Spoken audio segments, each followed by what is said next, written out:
ನಮಸ್ಕಾರ ಸರ್. ಇದು ನಮ್ಮ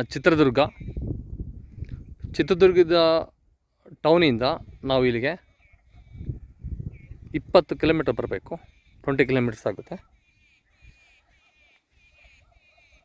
ತಾರ್ ರೋಡಿಂದ ನಾವು ಕೇವಲ 1 ಕಿಲೋಮೀಟರ್ ಒಳ್ಳೆ ನಕಾಶೆ ದಾರಿಯಲ್ಲಿ ಬರಬೇಕು. 20 ಅಡಿ ರಸ್ತೆ ಇದೆ. ರಸ್ತೆಗೇನು ಸಮಸ್ಯೆ ಇಲ್ಲ. ರಸ್ತೆ ನೋಡಿ ತುಂಬ ಅಗಲ ಇದೆ. ರಸ್ತೆಗೇನು ಸಮಸ್ಯೆ ಇಲ್ಲ. ವೆಹಿಕಲ್ಗಳೆಲ್ಲ ಬರುತ್ತೆ. ರಸ್ತೆ ಇದು. ರಸ್ತೆಗೆ ಅಟ್ಯಾಚ್ ಆಗಿ ಈ ಜಮೀನು.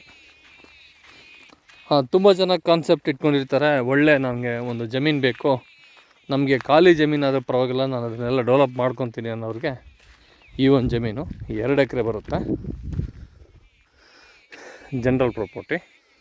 ಈ ಥರ ಸ್ಟ್ರೈಟ್ ಇದೆಲ್ಲ ಬರುತ್ತೆ, ಅಪ್ ಟು ಕೆಳಗಡೆವರೆಗೂ ಬರುತ್ತೆ. ಇದೇ ಲ್ಯಾಂಡು. ಈ ಬಾರ್ಡ್ರ್ ಬರುತ್ತೆ, ಈ ಜಮೀನಿನ ಬಾರ್ಡ್ರು. ಇದು ಕೆಂಪು ಭೂಮಿನೇ.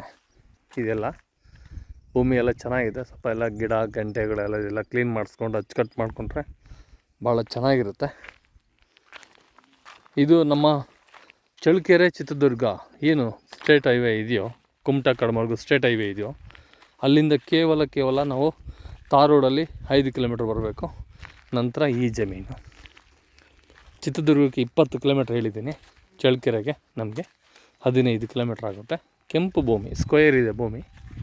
ಇದೆಲ್ಲ ಜಮೀನುಗಳು ಸ್ವಲ್ಪ ಉಬ್ಬು ತಗ್ಗು, ಅಂದರೆ ಸ್ಲೋಪ್ ಬರುತ್ತೆ ಲೈಟಾಗೆ. ಈ ಕಡೆ ಹೈಟ್ ಬರುತ್ತೆ, ಸ್ವಲ್ಪ ಬರ್ತಾ ಈ ಕಡೆ ಸ್ಲೋಪ್ ಬರುತ್ತೆ. ಸ್ಕ್ವೇರ್ ಇದೆ ಭೂಮಿ ಮಾತ್ರ.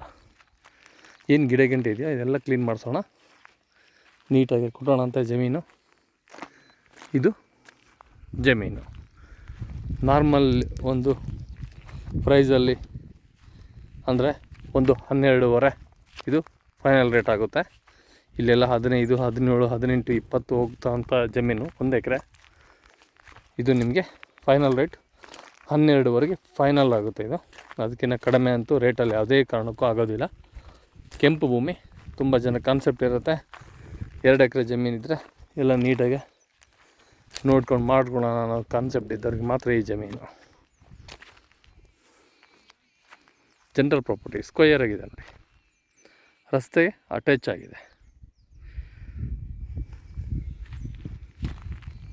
ಬೆಂಗಳೂರಿಂದ ಈ ಒಂದು ಜಮೀನಿಗೆ ನಮಗೆ 200 ಕಿಲೋಮೀಟ್ರ್ ಆಗುತ್ತೆ.